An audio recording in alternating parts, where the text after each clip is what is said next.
दोस्तों, क्या आपने कभी सोचा है कि भगवान अपने भक्त की रक्षा के लिए खंभे से भी प्रकट हो सकते हैं? आज की यह कथा आपके रोंगटे खड़े कर देगी। नमस्कार दोस्तों, आज हम सुनेंगे श्रीमद् भगवत पुराण की सबसे अद्भुत कथाओं में से एक भक्त प्रहलाद और भगवान नरसिंह की कथा। यह कथा केवल एक बालक की नहीं बल्कि सच्ची भक्ति की शक्ति की कहानी है। बहुत समय पहले दो दैत्य भाई थे, हिरण्यकश्यप और हिरण्याक्ष। हिरण्याक्ष और हिरण्यकश्यप दोनों अत्यंत बलशाली थे। हिरण्याक्ष ने पूरी पृथ्वी पर आतंक मचा रखा था। तब भगवान विष्णु ने 12 अवतार लेकर उसका वध कर दिया।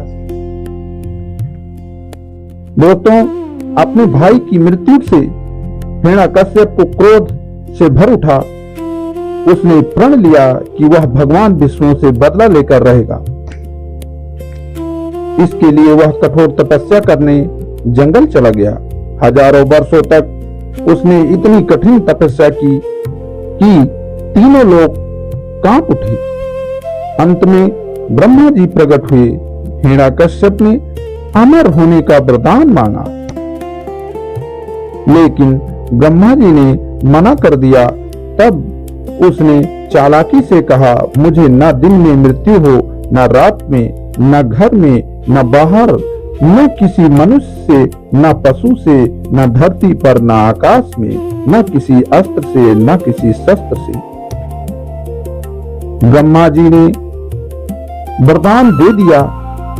अब हिरण्यकश्यप स्वयं को अमर समझने लगा।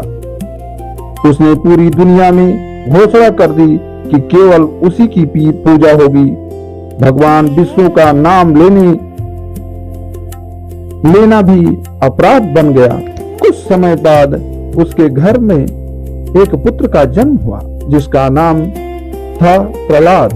लेकिन आश्चर्य की बात यह थी कि प्रहलाद बचपन से ही भगवान विष्णु के परम भक्त थे।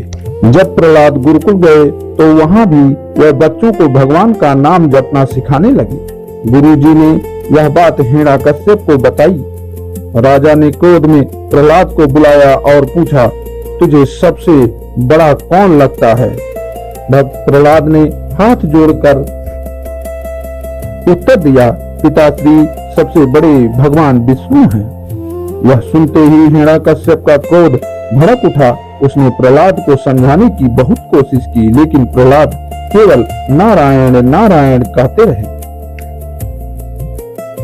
तब हिरण्यकश्यप ने प्रहलाद को मारने का आदेश दे दिया। पहले विशाल हाथियों से कुचलवाने की कोशिश हुई, लेकिन हाथी शांत हो गए। फिर विषैले सांप छोड़े गए, लेकिन वे भी प्रहलाद के चरणों में बैठ गए। इसके बाद सैनिकों ने पहाड़ से नीचे फेंका, लेकिन भगवान ने अपने भक्त को बचा लिया। फिर प्रहलाद को विष दिया गया, लेकिन उसका कुछ नहीं बिगड़ा। एक दिन हिरण्यकश्यप की बहन होलिका आई। उसे वरदान था कि अग्नि उसे जला नहीं सकती।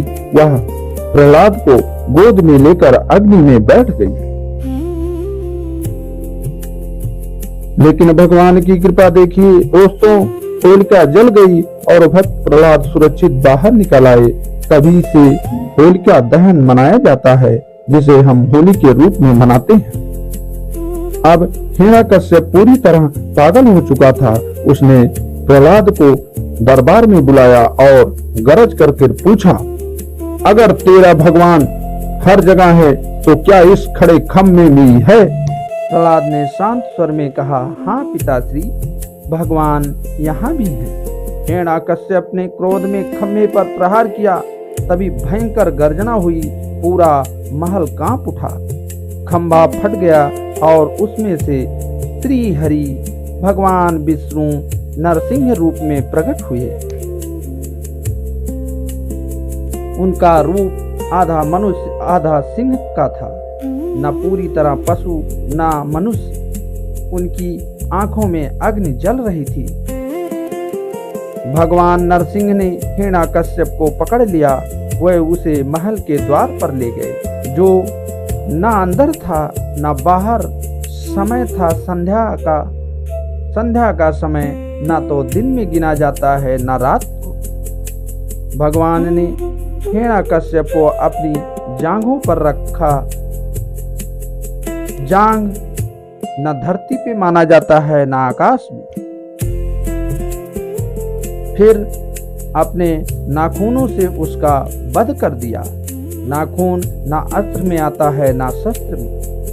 इस प्रकार भगवान ने ब्रह्मा जी के वरदान को भी झूठा नहीं होने दिया और अपने भक्त की रक्षा भी की। हिरण्यकश्यप के अंत के बाद भगवान नरसिंह का क्रोध शांत नहीं हो रहा था। सारे देवता डर गए।